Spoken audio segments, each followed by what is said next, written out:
9/11 call that came after the funeral. They folded the flag for him at the little brick church on Ellsworth Avenue, and the wind tried to take it twice before the honor guard's hands persuaded it to behave. It was a raw Thursday in late January in a river town in southeastern Ohio, the kind of cold that makes sound travel farther than sense. The man in the casket was Eamon Ridge, a volunteer firefighter and the sort of neighbor who shoveled 2 extra porches without mentioning it later. The service ended at 4, the last handshake landed at 4:20, and by nightfall, the street had gone back to being only a street.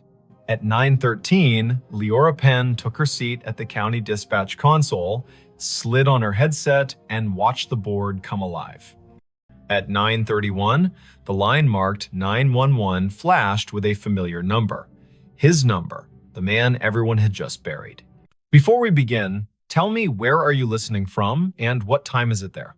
Leora had fielded storms and barn fires, and wrong turns called in as kidnappings.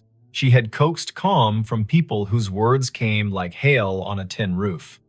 She had heard the first breath of a baby through a phone held in shaky hands, and the last breath of a stranger who needed someone to hear it. She was 34, kept her hair short to keep the headset from snagging, and wore a gray cardigan because the room ran cold to keep the computers honest. Her desk held 2 photographs wedged into the bezel of the monitor. One showed a river in summer, green as a promise. The other showed Eamon and his daughter Cass standing in front of the station engine with that look people get when duty gives them a reason to grin. The year was 2022. The county had upgraded the system, and the board pulsed with the soft light of new money that still felt like a borrowed suit. Lines identified towers and cross streets. Repeat callers had little tags. When Eamon's number flashed, it wore the tag she had put on it a year ago, Station 4. Her stomach made a small, foolish turn. Her hand did not. She tapped the line open. 911. What is your emergency? Static, not empty. The kind of static that carries weather in its mouth. A faint hiss like tires on wet asphalt far away, then a click as if someone had covered the microphone with a thumb and lifted it again. Leora glanced at the automatic location box. The system offered a circle that could have been a dozen blocks wide and no more. The tower showed the bluff above the river. The timer on the call rolled past 10 seconds, then 15. The headset warmed in her hand. "Hello," she said, voice even, the way training turns fear into architecture. "If you can speak, I am here." Something moved under the static. A breath, slow, disciplined. The way firefighters learn to breathe through a mask like they are rationing the ocean. She had listened to Eamon for years as he called in traffic stops and barn smokes and mutual aid requests in that unshowy voice he kept, even when the ceiling thought it was tired of being a ceiling. Her throat tightened without permission. The board did not care. It kept time. The night supervisor, Brandt, rolled his chair closer, not touching her cord. He was 50, part-time philosopher, full-time keeper of snack drawers. His eyebrows asked a question he did not give words to.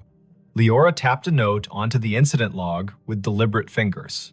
Caller number displays as decedent from earlier funeral. Open line. Faint audio. Possible misroute for memorial device. Possible spoof. Monitor.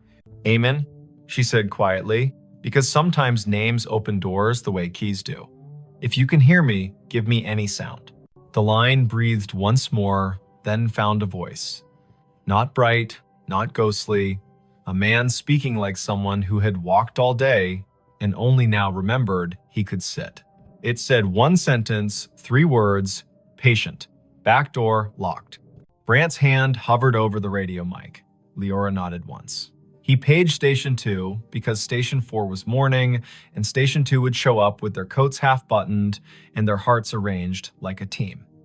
He sent them to the Ridge home on Quint Street, the small white place with a porch swing that had never let a guest feel foolish for needing to sway a minute. Leora kept her voice on the line.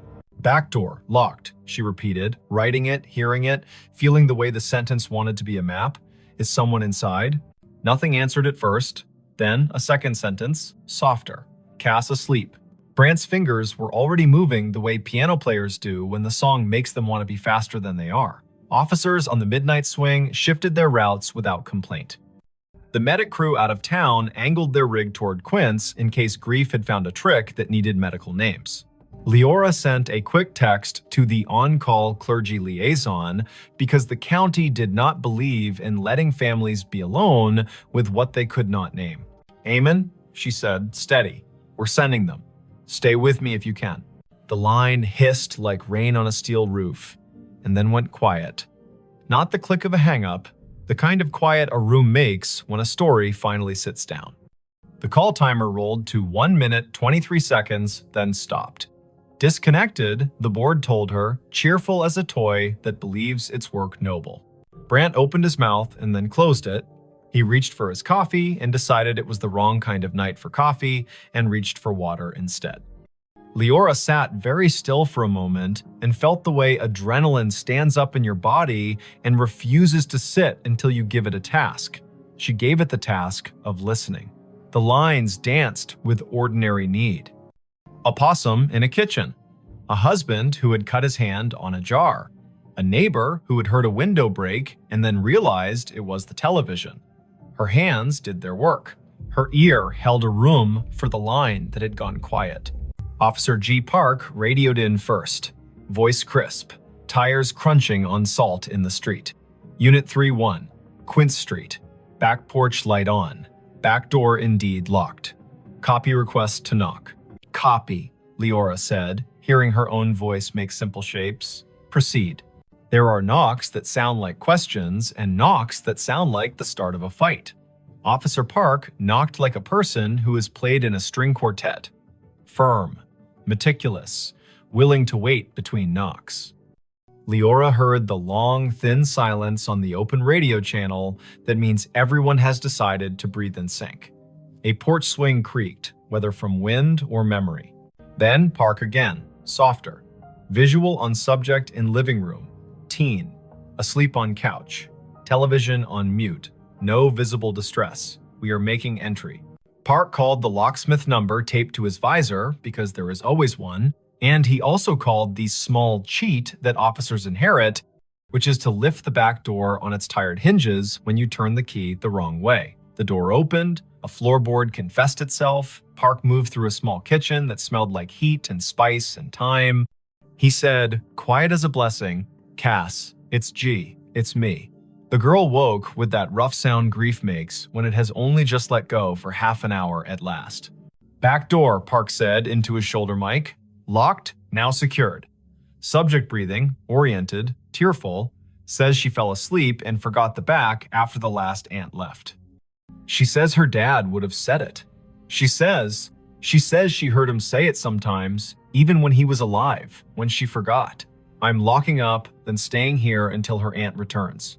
The call had been the little bridge a county makes when one house cannot manage all its doors alone.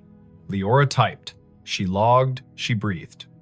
She answered a call about a siren that would not stop on a fire alarm panel, which is a call that can ruin a night or return it to its usable shape. She told Brant she needed 30 seconds, stood up from her console, walked to the stainless sink by the break room door, and washed her hands as if she had been in a kitchen that required respect. At 10:48, the line lit again. Same number. The board did not know how to feel about that and chose its usual indifference. Leora took it. 911. A voice lives inside a headset after a while. The nerves learn routes, the body decides where to keep the sound. The phrase came through low and clear. Basement. Pilot light. She did not hesitate. She sent the fire crew already on Quince next door. She told Park. She told the aunt, who had come breathless from her own house 3 blocks away, that they were going down the cellar stairs for the little square of flame that keeps a winter from doing more harm than good. She heard Cass in the background say, without fright, he always listened to the furnace like it was trying to tell him a joke. Engine 3 called in. Pilot light out. Gas smell minimal. Windows open. Relit. Carbon monoxide monitor registers safe. A firefighter Rowe, who had once done stand-up for exactly 2 open mic nights, and then decided his comedy belonged in the bay with his coworkers, added gently, Whoever called this in has good ears. The board calmed, the town kept its little noises, the river told the ice what to do, and the ice obeyed or not. Leora's shift slid past midnight. At 1:19, she poured tea she did not want and drank it because warm things are a kind of law.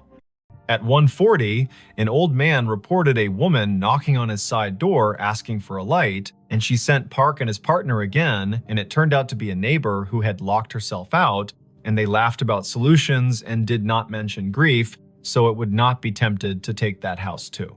At 2:19, when the dispatch room feels like a lighthouse that forgot whether the bay is wide or just an eager creek, the line lit a third time. Leora did not say amen out loud. She let the humanities teacher voice in her head that once told her names have heft say it for her. 911. This time, the sentence was longer. Not elaborate, not difficult. The kind of sentence men say when they've spent their lives making tool lists. Check the pan on the back burner. Leora's fingers moved before she could tell them to, and 10 seconds later, Park said on the radio that a pan of oil sat glowing on the stove, forgotten by a cousin who had come bearing food, and then wept, and then gone to call another cousin and set the phone down on the porch rail. Park killed the burner, slid the pan onto a cold eye, and said, "Tell whoever's on that line thank you again." She said, "I will," and understood how inadequate that was, and also how there is no better sentence at 2:20 in the morning when a house has been held upright by 2 extra words spoken by a man with no air left to push them. By dawn, the calls had slowed to their usual winter trickle. The board made its little satisfied beeps, the shift change crept near. Leora printed the overnight logs for the lieutenant in charge and set them in the bin with the neatness of a person who believes paper is a form of kindness. She took off her headset, set it on the hook, and let her neck decide it had been a stiff night. On her drive home, the river looked like a sheet of hammered tin under a sky that had not yet decided whether to blush. She stopped at the corner store for milk and oranges. The clerk rang her up and asked if she had been at the funeral, because everyone had been at the funeral, even if they had not parked their bodies in a pew. Leora said yes, and the clerk said he had known Eamon since they were boys, back when the river took 2 boys and gave back 1, and how the one who came back had never raised his voice again, unless it was to make a frightened kid laugh in a smoky basement. Leora listened. The clerk put 2 extra oranges in her bag, the way men do when they feel the night reach its hand into the room and cannot keep all the light from leaving. She slept until noon and then sat in her kitchen with the radio low and the blinds open to teach the afternoon how to behave. Her phone chimed with a message. It was Cass. Leora had given her number to the aunt without thinking, and nothing about this felt like a boundary violation now. The message was a picture of a backdoor lock and a caption. "He did it again, thank you." She replied, "You did it." He reminded, "That is a team." Cass sent back a heart in the color teens choose when they mean it and do not want to seem silly. Word traveled without gossip's teeth in it. People told each other the version they could bear. Some said the call after the funeral had been a trick of towers, an echo, a message scheduled by a grieving mind that had set a reminder on a phone. Some said Eamon was still doing his rounds, making sure pilot lights and pans behaved. The chaplain said he did not know the mechanics of it and did not care, that love gets to serve in whatever uniform it likes. The fire chief said quietly to Leora, "If my number ever lights your board and I am not in a position to help myself, send the crew. I will not be offended if you use my name to get them there faster." It is Wannon. The next week brought the kind of snow that erases the edges of things. Leora worked 3 overnights in a row and learned to sleep in squares of 4 hours like a cat. She took a call from a man who had found his wife on the floor and guided him to count and compress, and the medics arrived before the counting rasped the hope out of his voice. She took a call from a woman who had locked herself in a bathroom because her boyfriend had stopped being gentle, and she kept the woman talking about the photograph on the wall while the officers climbed the stairs 2 at a time. She did not think about the line until it lit again 2 Fridays later at 1 in the morning. She kept her voice clean. 911. Eamon's voice came again, thinner, like a person speaking through a scarf. It said, in a tone part instruction and part apology, "Box of matches in the junk drawer beside the oven. Throw them out." She told Park. Park went. He opened the drawer and found a box that had wicked itself damp and mean. He took it to the back porch and soaked it and binned it, and then came inside and wrote a sticky note for Cass that read, "Your dad told on you."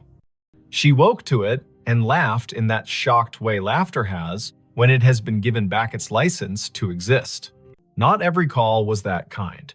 Once, the line connected, and all Leora could hear was faint wind and the hollow tick of a cooling engine, and she understood, without needing the lieutenant's later confirmation, that this had been the night the station bays opened, and Eamon's truck had been driven back from the long, slow procession, and the engine had clicked in that language. Machines use to admit fatigue. Once, the line carried only a sound, like boots on gravel, exactly 3 steps, then the pause of a man looking at a sky he used to know from a ladder truck. Once, nothing came at all, and still she stayed on the line the way you stay on a porch after a friend has gone inside, just in case one more sentence needs to come out and walk around in the air. Spring loosened the river. April made the churchyard look less stern. Cass finished school with a concentration that made her teachers write small notes on the bottom of her papers. "You have turned into a person who trusts herself." Leora saw her at the station on an open house Saturday, and the girl hugged her the way nieces do their aunts without asking for the right to be related. They stood under the engine bay's great door and listened to the way small kids treat sirens like musical instruments when given permission. Cass said she sometimes still heard it, the way a voice comes into a room without needing to open the door. She said the voice had told her to bring in the porch rug before a thunderstorm that would have flung it across the block. She said the voice had told her to drink water before her stomach had the language to beg for it. "What do you think it is?" she asked, not demanding that it be a ghost or an algorithm. "I think you live in a county where people answer one another when called," Leora said. "I think sometimes lines open from one room to another because the rooms were built that way by love. I think if we say it out loud too many times, the day will get shy and pretend it never happened. And I think your dad trained his whole body to go when someone needed a sentence, and I do not know what training looks like later." Thanks for watching Allen's To Help Pray. Cass nodded as if she had been offered advice about lifting with her legs, not her back. She put her hands on the engine's bumper like a kid checking the pulse of a whale and whispered thanks in the dull shine where she thought it might carry. The last call came in July, on a night that smelled like cut grass and the electric promise of storm. The board was quiet. Brant had his feet crossed at the ankle, the way he did only after midnight when the county behaved. The line lit. Leora took it with the care of a person accepting a candle in wind. 911. There was no static, no breath, only a single word, perfectly ordinary, soaked in a patience she would remember until the last hour of her life. Enough. "Enough what?" she asked. Back straight, pencil ready. The word came again, a thought set gently on a table. Enough.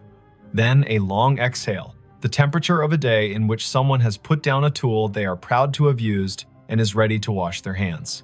She typed the word. She did not send units. She did not mention it to Brant until the end of the hour, when she said it out loud the way you say a number twice to make sure you got it right. He nodded.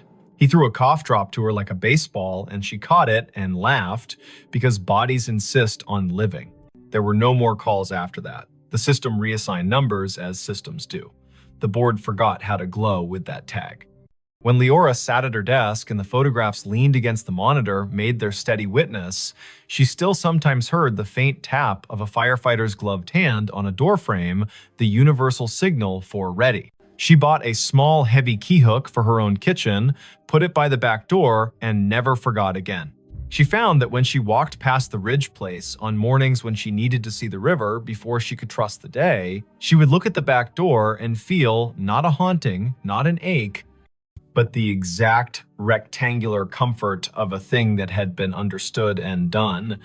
If this kind of thing ever happens where you live, if a phone rings after a set of shoulders in town have lowered themselves to the work of grief, if a name appears on your console that your heart wants to call impossible, do what Leora did. Answer. Stand in the narrow bridge between rooms, ask short questions with soft edges, send help, write down exact words. The world is made of exact words and the work that follows them. Believe nobody and nothing too hard. Let the river decide what is memory and what is rumor. And when the voice finally says enough, let your hands say thank you by resting them, palm down, on the desk you have kept clean so the night can put its weight there for a minute. And if you are sitting in your kitchen with a back door that gets forgetful, say the date out loud to bring the day to heal. Late January 2022. Early April 2022. The hot night in July when rain forgot its manners. Say the town's name so it will remember it has one. Say Amen. Say Cass. Say Leora. Practice the sentence that saved a pan and a pilot light in a teenager who deserved a house that understood locks. Back door locked. Then lock it, then sleep. The county will keep its watch. The river will balance its own ledger. Somewhere, a dispatcher you will never meet will lay a pencil down on a pad with a line drawn through the last open box, a small, perfect check that means this part of the night is finished and the next part may begin. He found a staircase in the lake it still goes up. He saw it when the wind fell off and the lake lay down like glass, a sudden stillness that made every shoreline detail stand at attention. The afternoon sun had taken a step toward evening, yellowed and steady, and the north cove of Lake Lanier went calm enough to show the bones under it. He cut his aluminum skiff to idle and drifted toward the pale shoulder of exposed clay. There, not random at all, a run of stone steps pushed up from green water and kept going into nothing the shore could explain, even and true, as if they still believed a front door was waiting at the top. Before we begin, tell me where are you listening from and what time is it there? This was late September 2022, after a summer of stingy rain and long afternoons when the heat felt like it had signed a lease. The lake sat northeast of Atlanta, a blue map of drowned hills and red clay coves, and that year it had read its gauge and decided to show some of what history had asked it to forget. Foundations revealed themselves like old teeth. The ghostly lanes of a two-lane road slipped out of the murk and pointed nowhere. Between Bald Ridge and the mouth of 6 Mile Creek, a staircase announced itself and waited for a person with the right kind of attention to see it. Riven Kettering had that kind of attention.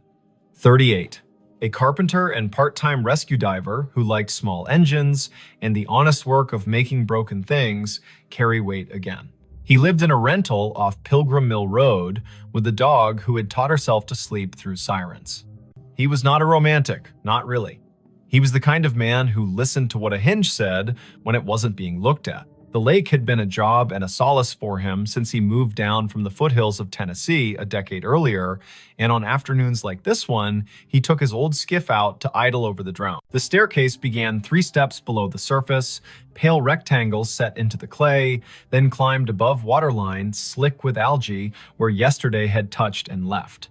12 risers showed drop. They marched up the bank as if they had no intention of stopping, then continued past where stone ended, the air holding their measure with a confidence that made nothing in Riven's head feel quite steady. He nosed the skiff forward until its snub bow made a soft knock against the lowest dry riser. The hull and the stone talked for a second, low and hollow. He stood, keeping knees loose, eyes at a level where you can decide a thing without pretending it's not, pretending you first. The steps were fieldstone set into a poured bed, careful work from when hands were steadier because nothing had asked them to type yet. He could see where the mortar had let go, hairline by hairline, and where a leaf had chosen to become fossil rather than compost. He stepped out. The rock took his weight with a small, agreeable groan. He climbed, counting aloud the way you do when a rhythm wants to prove it's a law. 7, 8, 9. A wet line at his ankles where he had waded the shallow to push the skiff in. 10, 11, 12. He stopped where stone ended. The sidewalls rose one more course and then gave way to air. Ahead of him, nothing. Above him, more nothing. And yet his right foot, when he slid it forward with the caution of a man who had once fallen through a rotten porch and did not intend to audition for that pain again, found resistance. Not stone, not water. Not empty. A density like stretched cloth, like cold-pressed sugar, like a stare that remembered itself and refused to forget just because the lake had been told to be a lake. He drew his foot back, scalp prickling, breath in a pocket he didn't want to open too fast.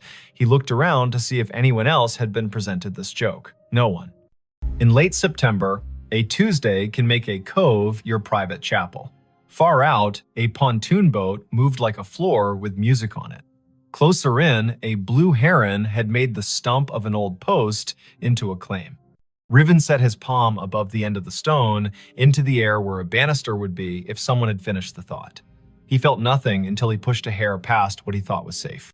Then he felt a boundary, the exact height of a handrail in a code book he could recite. He smiled despite the way his heart had decided to pick up the tempo. Something here hadn't drowned entirely. Something here had decided to keep going up. He does not scare fast, Riven. He is a man who has gotten into dark water at night, kindly, and come back calmer for it. But he respects a place with a memory. He went back down the 12 risers and climbed into the skiff and sat with his hand on the tiller and let the lake tell him if it wanted him to be braver than his grandmother would approve. The wind was a rumor now. On the far shore, a transformer hummed with the stale sweetness of electricity. He turned the motor off and drifted with his fingers brushing the gunwale and felt for the old current under the new. A loon called once out in the main channel, the syllable bending toward a kind of loneliness that doesn't need an audience. Riven looked back at the steps. The air above the 13th riser shimmered, a trick of light or a rule he hadn't been told yet. He swore softly in the old way that buys you permission to try again. He pulled the skiff onto the red bank, tied it off to a scar of root, and went back up the 12. He did what his hands knew to do. He turned a coin on its edge and rolled it along the last stone. When it tipped forward into air, it did not fall. It sat against nothing, as if pressed to a glass he could not see. He slid it forward with one finger and felt it drag over an edge. He slid his boot after it and met a tread that had weight. He put his full foot down and his bones agreed that physics had not been insulted, only invited to a different kind of party. He brought the other foot up. He stood on the 13th step of something that existed without confessing to the eye. He took one more. 14. He stopped. He is not a fool. He turned to look at the lake, which does not care if you find it holy or treacherous, so long as you understand which mood it is in. The cove held its breath. He stepped backward down the 2 air treads with a caution that felt like a prayer you say without agreeing you're saying it. He stood again on stone that had no arguments and breathed the kind of breath that renters of boats make when the motor coughs once and then forgives you. Lake Lanier carries stories the way clay carries footprints. Old towns lie under it, old churches, the ghost lanes of Old Federal Road. People will tell you about a stalled truck on a fogged bridge and a handprint on the back window after, about divers who won't go down a second time because they looked through a school of crappie and saw a porch swing move. Some of that is what happens when humans leave water to be the keeper of their history. Some of that is people being lonely and needing their fear to wear a costume. Riven carried none of those stories in the silly way. He carried them the practical way. He knew people had been told their land would drown for the good of cities they would never see, and some of those people had said their names into the bank and put rocks one on another to make the land remember. He went home with the staircase in his notebook and in his knees. He did not say the shape of it to the bartender at the place on Brown's Bridge, who called everybody chief. He did not post a photo because the lake punishes people who turn it into spectacle. He slept badly and woke before his alarm and made coffee meaner than necessary and drove back with a coil of thin rope and a chalk box and the tape measure he used when perfection had to be part of the bill. Morning Lake, blue as breath. The skiff skittered over wind ruffles and slid into the cove willing. He tied a chalk line at the last stone and played it out up the air, marking nothing with blue dust that caught in nothing and hung there like a trick. He laughed once, quietly. He measured riser height with the tape and found consistency that would have made a county inspector nod. He tied a loop in the rope and lowered it down the near face of the steps. The loop sat against an invisible edge and held, not tight, not loose, as if politely told to wait. Half an hour went by that way. Numbers, angles. The carpenter in him building a drawing that would keep his fear inside its lines.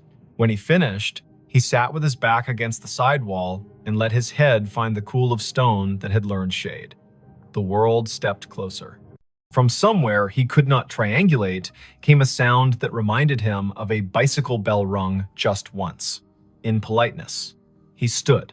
The sound did not come again. He walked down the 12 and waited on the shoreline while the lake decided whether to ignore him or to grant him more. A woman called from the top of the red bank. Riven looked up. She was tall and rangy, mid-40s, wearing the kind of straw hat that makes a person look like they know how to move in weather. She carried a camera with a strap that had been repaired twice and a notebook bulging with the kind of paper that did not come out of printers. She introduced herself with a grin that answered questions he had not asked. Mara Clary. She ran a small outfit that mapped drowned towns and grave relocations for counties that cared to admit their forgetting. She had a copy of the Army Corps' old charts and a habit of showing up where the lake loaned the present to the past. "I've been told you've got steps," she said, "and that they keep going up." He wanted to ask who had been talking. He wanted not to have his name in a stranger's mouth. But she put her hand on the sidewall like a careful person says hello to an old horse, and the way her face took in what she saw made him feel less alone in his own seeing. He nodded. He told her his name and the number of air treads he'd let himself trust. She whistled low. "Lanier tells on itself every few years," she said, eyes on the shimmer above the 13th. "But I haven't seen it do this. Fieldstone, that would have been a front walk probably. Or the stairs to a porch. You can tell from the way these aren't as steep as church steps. And there would have been a dog who slept halfway up until someone came home at supper." "Everyone says that about any porch," he said, smiling despite himself. "Only because it keeps being true," she said, and laughed like a sound the cove had missed. They measured together, she took photos, he held a stick out over the air risers and watched the end bounce against nothing. They left offerings the old way. He peeled the paper off a peppermint and set it on the third stone step. She untied a strip of blue cloth from her hat and tied it to the root that held his skiff's rope. The lake, if it acknowledged that at all, did not show it.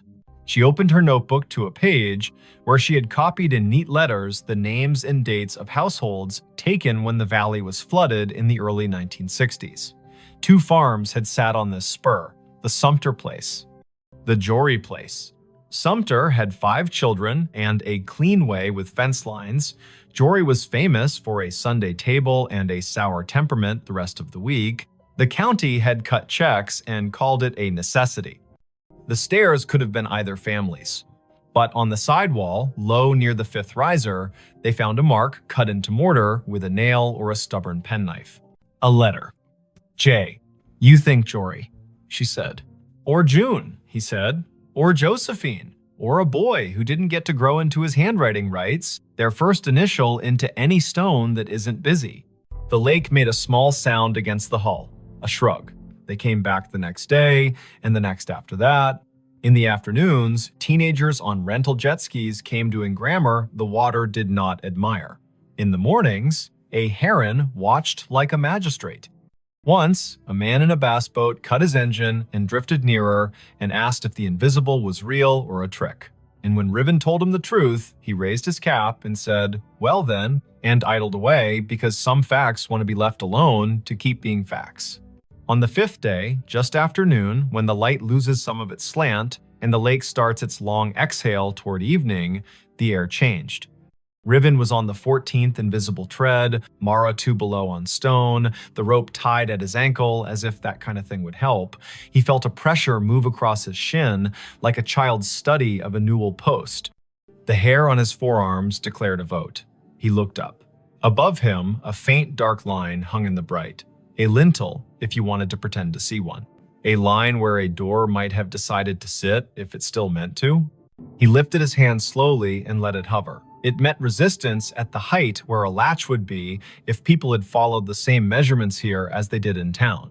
He pressed a fraction and felt the air give. Not much, not enough to invite him, only enough to say, "I know what you were asking for," and no. He withdrew his hand. He did not try again.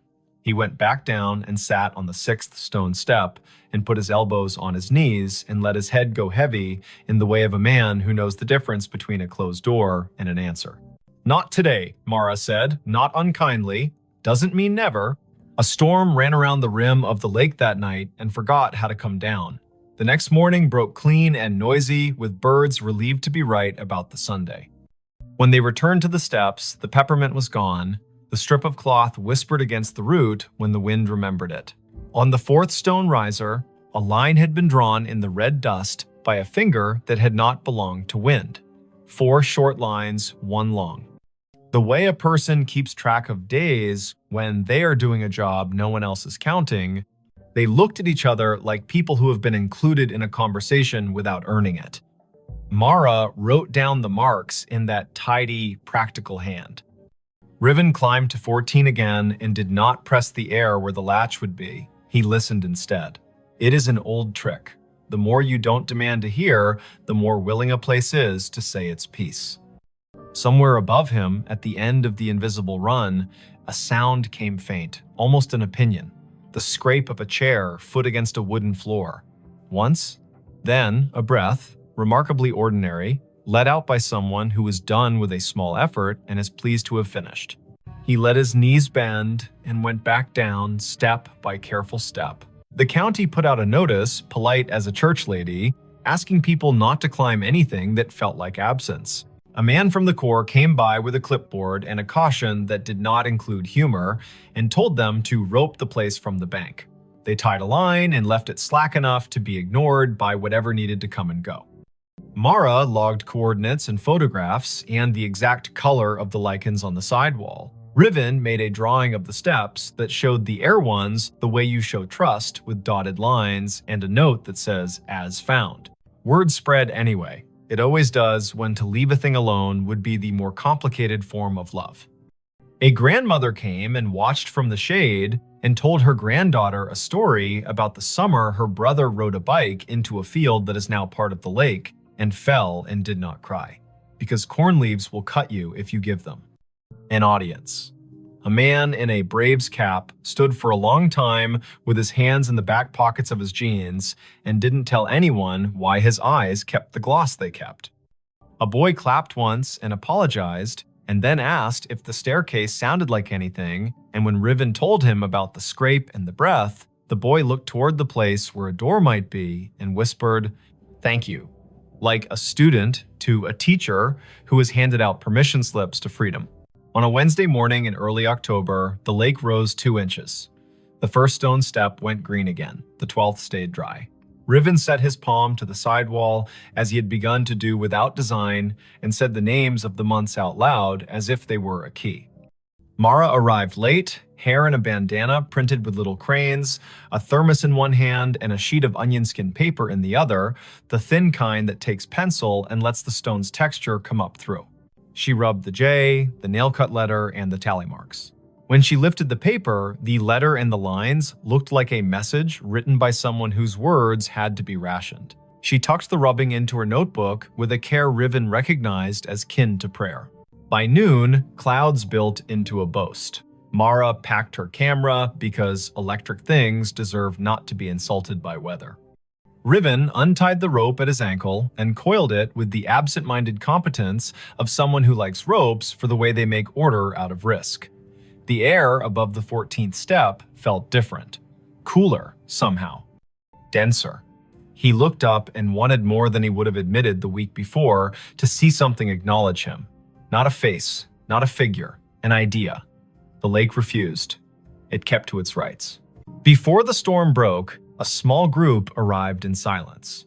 Not tourists, not thrill seekers. People in good shoes that did not belong to docks. A woman in a navy blazer. A man whose tie had been loosened by degrees and had stopped at 3. An older woman with a cane that looked like it had been carved by someone who understood trees better than money. They stood on the bank above the line and watched the steps like people watching someone figure skate after having once skated the same routine 3 decades ago and remembering what the body used to hold. The older woman spoke first, to the stone, not to the living. "You kept it," she said. "You stubborn thing. I told them you would." She introduced herself when Riven climbed down to the bank with his curiosity plainly showing. Ada Sumter Jory. Not a marriage, she was quick to clarify, but a habit of names borrowed and kept. Her father had been a Sumter, her mother a Jory by necessity and grievance. She had been 10 when the men from the government came and put stakes on the hill and told her they were measuring to make the river useful. She had been 14 when the kitchen was dismantled and stored in a relative's shed, and the porch chairs were put on a truck without the porch. She had been 15 when the lake finally climbed to the 7th stair and the dogs refused to sleep where they had always slept and had to learn ground new as a dollar. "My granddaddy set those stones," she said, chin lifting toward the steps. He knew the grade by eye. House stood there. She pointed at the air, ran long that way.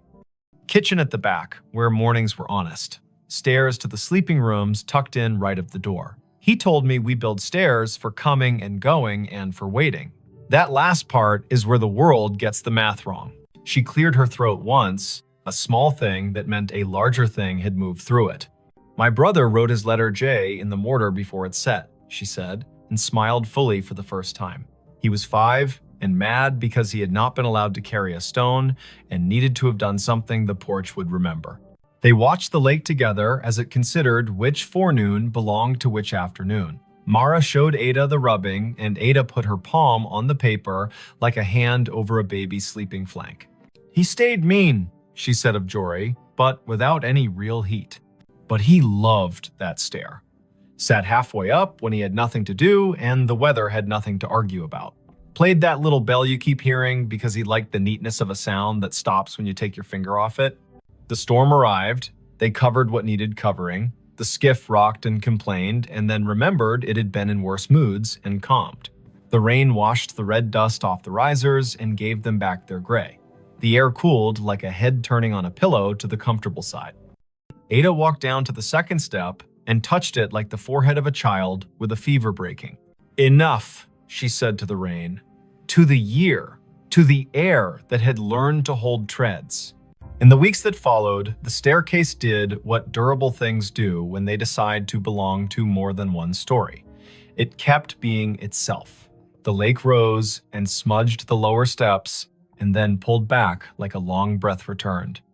Riven kept coming because he had begun to like the feeling of leaving a place better than he found it by doing nothing but listening the way a well-made chair listens when a tired person sits.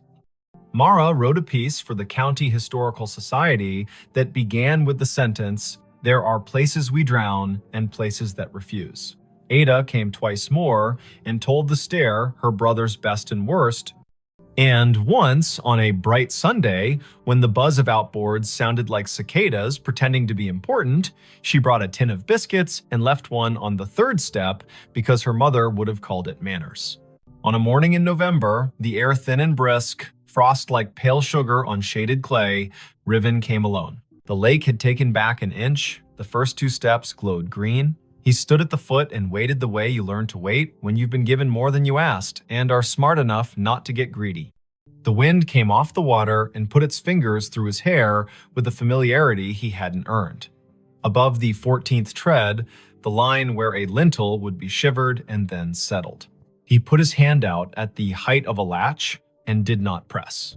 "Thank you," he said to nothing and to something. He went home and made lunch and fixed a neighbor's sagging cabinet and walked his dog in the long honey of 4 o'clock. He slept that night without the lake climbing the stairs of his thoughts.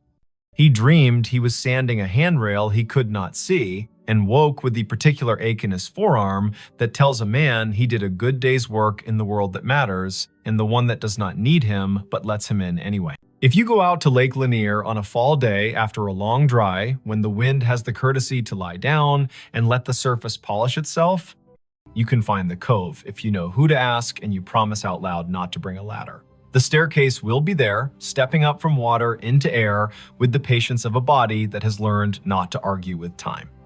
You can put your boot on the 12th stone and your breath on your rib cage and decide if you will push your foot forward into the space where the 13th waits. If you do, it will hold. Not because wonder owes you, but because someone set a measure here with care, and because sometimes the world keeps an old promise in a new element. Say the year out loud when you find it. 2022. Say the place by its names, Lanier and the valley it drowned. Say the people if you know them. Sumter, Jory.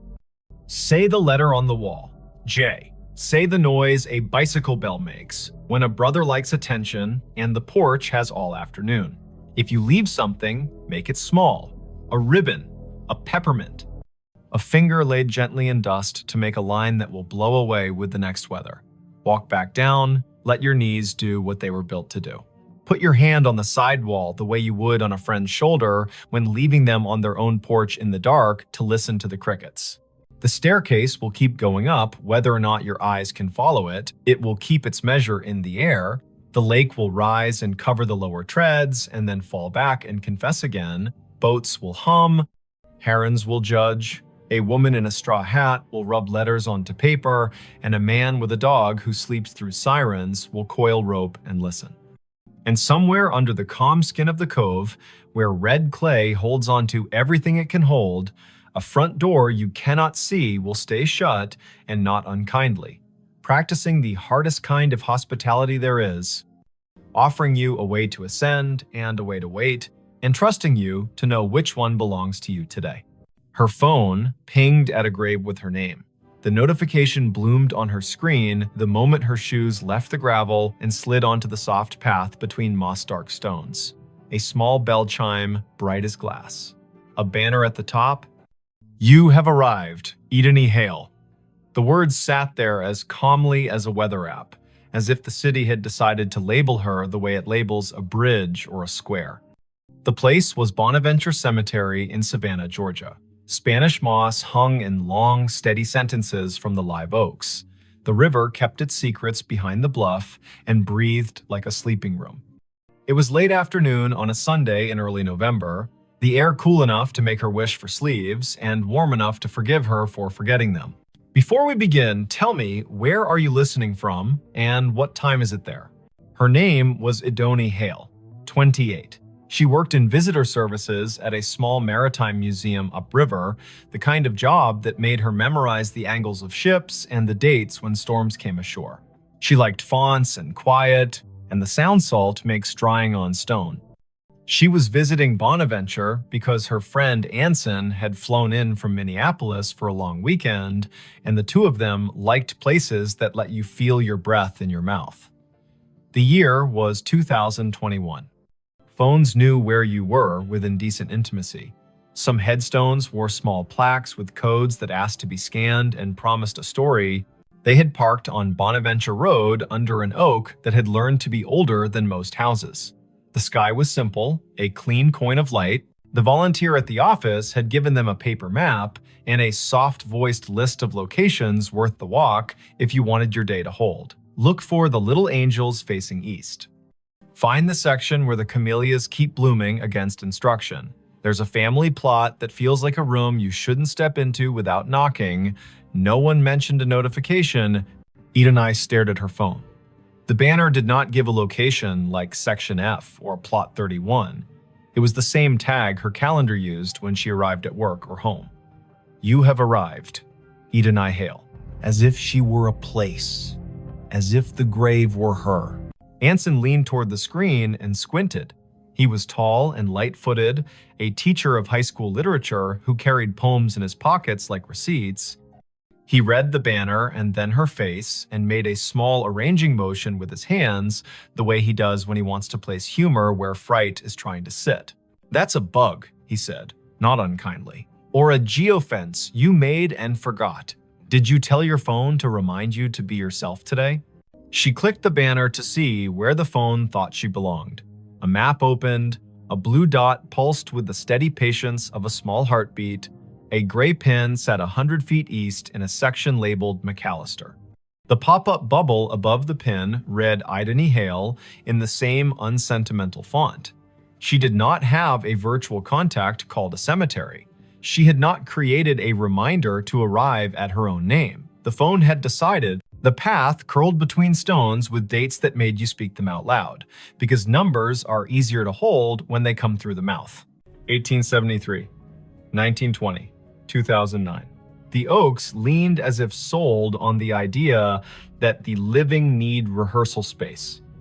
Anson spoke a tour fact about a poet who loved this place and whose plaque visitors touch in a small, quick superstition.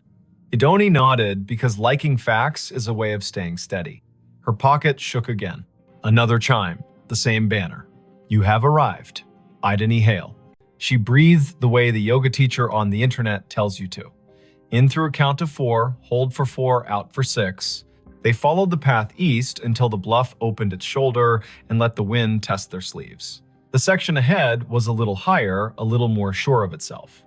A plot enclosed by low stone, dressed in ivy, sat beneath a live oak that looked like a table that had decided to grow legs. In the center stood a headstone gray as rain, taller than Idony's shoulder. The name at the top held Idany Hale. She stopped. You might have stopped too. Her name was not common. Her mother had found it in a book of Old English names and liked the way it sounded like a promise made under a tree. She had never met another Idany. To see the letters in this order on stone felt like stepping into a movie where you have lines you did not audition for. Anson's hand found her elbow without a show of it. He had the sense not to say, wow, or are you kidding? He stood with her and let the river finish a sentence neither of them had started. The dates carved below the name were the first clean relief, 1974 to 2014, not hers. A woman 2 decades older, gone 7 years now. Under the dates, a line that read as Keeper of the Keys. The stone carried a small oval of glazed photo, a face with hair tucked back, eyes steady, a glint of a keyring at the edge of the frame. The oval was rubbed to a shine from fingers, the way love polishes small things while refusing to say it is love. On the right-hand corner of the stone, someone had bolted one of the new plaques with its little square of patterns. Scan to learn more. People who love story cannot resist a square that holds one. Idany lifted her phone and let the camera see. A link opened without asking for anything. A page built by a memorial service company bloomed.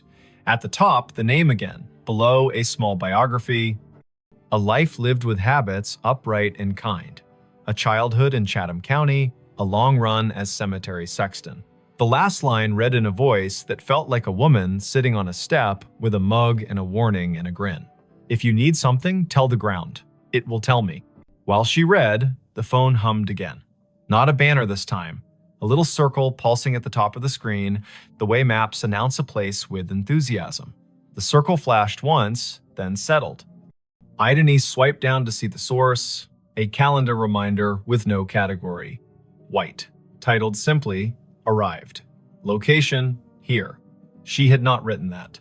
The phone, perhaps, had decided the day needed a label, or the small plaque had more to it than the page admitted. Anson said the woman in the photo had librarian eyes. He meant that as a compliment. He pointed at the keyring. He said his grandmother had been a keeper of the keys at a church in North Dakota, and those women know where every grief sits at every hour, the way a night janitor knows which chairs spit gum and which ones sigh. They stood a while. People walked past in respectful silence, guided by a docent's voice that held just enough theater to keep 15 people from wandering into their own daydreams. Spanish moss moved like thought repeating itself. A flake of light rose off the river and fell back as if it had changed its mind about being air. It would have been a good story already finding your own name on stone, a phone that had the audacity to tell you you had arrived, but something else decided to be true. A little tone sounded from the phone, the way sounds do when an app you forgot you had decides to help. It was the noise her AirDrop made when someone nearby wanted to share a photo at inopportune moments. The screen shifted to a dialogue. A file offered to send itself to her. The sender name was a string of letters and numbers that meant nothing. The file name read Keys.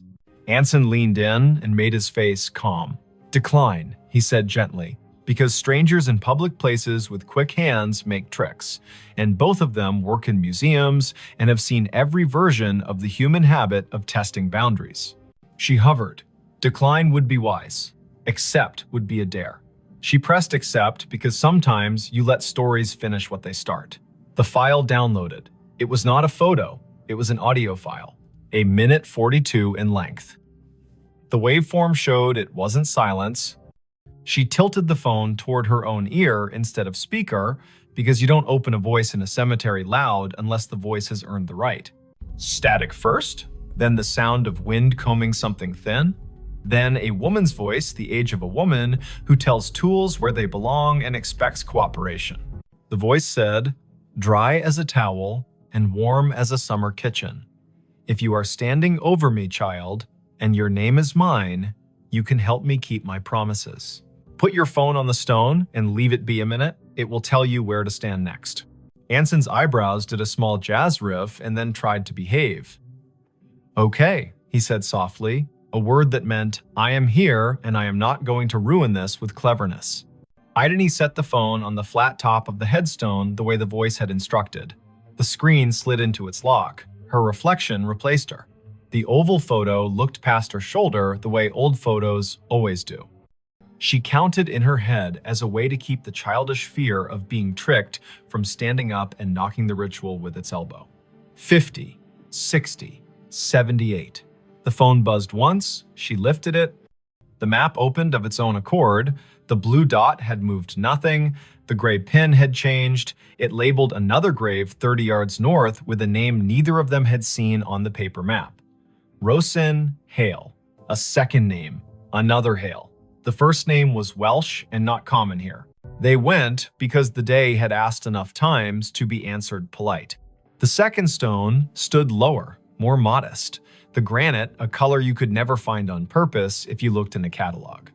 The dates were older, 1931 to 1999. The epitaph read, "She kept the gate lighted," and under that, in smaller letters, so faint you could only see them when the cloud put its hand over the sun, a line, Rosine was born. Rosine Idris. She married into Hale and stayed. Tell my niece if she comes through here that I see her when I count keys. I am not anybody's niece, Ideni said aloud, and then took a breath because she heard the defensiveness squirreled underneath. I mean, not hers.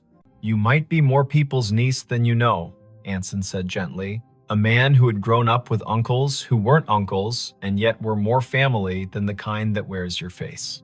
They stood while the wind added a signature to the bottom of the page of the day. The river put its shoulder against the bank and leaned. The phone did not ping again for a while. A cardinal went from one branch to another with the purposeful speed of a person who knows where the parts are stored.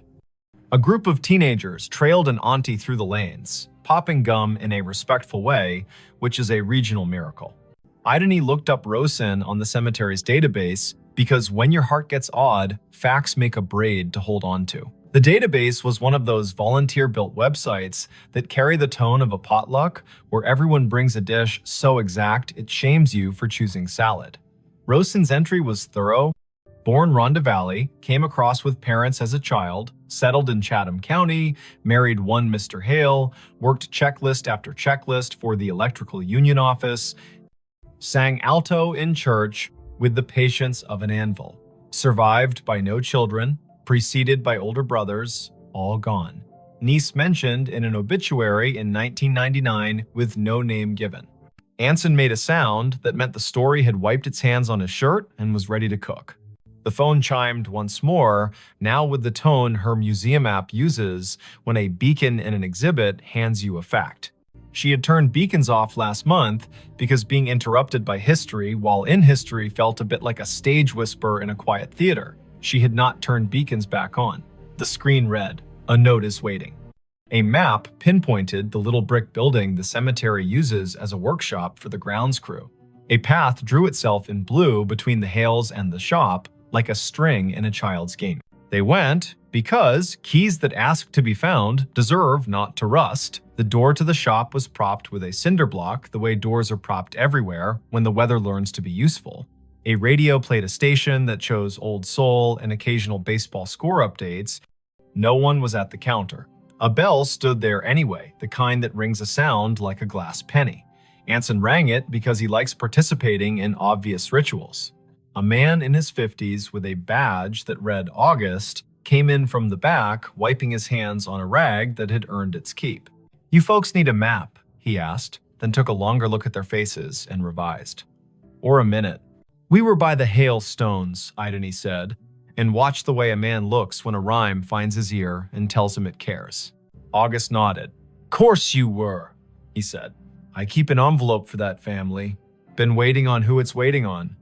He reached under the counter, where drawers have learned to hold what should not be lost, and brought up a large yellow envelope with a blue paperclip that had rusted a little by choosing weather. The envelope had 3 words on the front in tidy block letters. For the next Idony, heat went across her face like an honest light. August saw it and stilled. He handed her the envelope the way people hand one another babies, meaning well and moving slow. She opened it with her thumb. Inside, 3 items. A small brass key, old, not ornate, with teeth filed like a decision. A folded sheet torn from a spiral notebook, edges soft with years. And a wallet-sized photo of a woman in a blue work shirt with a name patch and a grin you could feel in your back like afternoon Sunday. The patch read, "Idony." The face belonged to the woman on the first stone. The note was written in blue ballpoint in a hand that pressed harder than paper deserves. It read, "Simple. For the next Idony in this county who can hear me the way a key hears a lock. My niece is out there." She won't say yes to the word niece because words are stubborn. She'll need to open the box in the old mausoleum we keep for tools and favors. The key is for the small door on the left. Lift on the latch while you turn. The box has what belongs to her and me and her grandmother. If she is standing at my stone with a phone, she will know that I know. Don't bring a crowd. Bring one friend who reads instructions with his eyes. Leave the key when you are done. We can count without hands here. "I'm not someone's niece," she said again, and heard how the sentence grew less certain with practice. Her mother's family tree began and ended in a different state. A line of women who told polite lies to spare one another the sharp edges and did their grief in broom closets. Her father had not survived long enough to name distant relations. He had left behind a bent screwdriver and a smell that her body still could find when a day asked. Anson's hand found the counter in a quick pat, like checking for keys as you leave the house. "You don't have to be a niece to be the person meant to do a thing," he said. "But also you might, and it might not matter how that happened." August tapped the counter twice, a habit that sounded like a yes. "The small left door," he said. "People never see it. Take the path behind the office and go right at the angel with the missing hand. The mausoleum is the little brick one that looks polite. The left door sticks the way a lie sticks to a room. Do what the note said, lift and turn." They went back into the light. The blue string on the map did not bother now to draw. The path knew their feet. The angel with the missing hand stood where the volunteer had said, "Angels stand, face east," blank expression that suggested she had witnessed every century and found nothing quite bad enough to frown at yet. The brick mausoleum waited with that small pride buildings have when they know they are not the grandest on the block, but are the one that does the job without complaint. The left door looked like a panel added later. The brass latch had the smoothness that comes of being touched by people who mean to get work done. Idony slid the key in, the teeth caught, and then thought better of it. She lifted the latch with her other hand and turned. The lock gave. The door opened 6 inches and stopped, ticked by a wooden wedge that had been insinuated at the bottom by someone who had not wanted the door opened by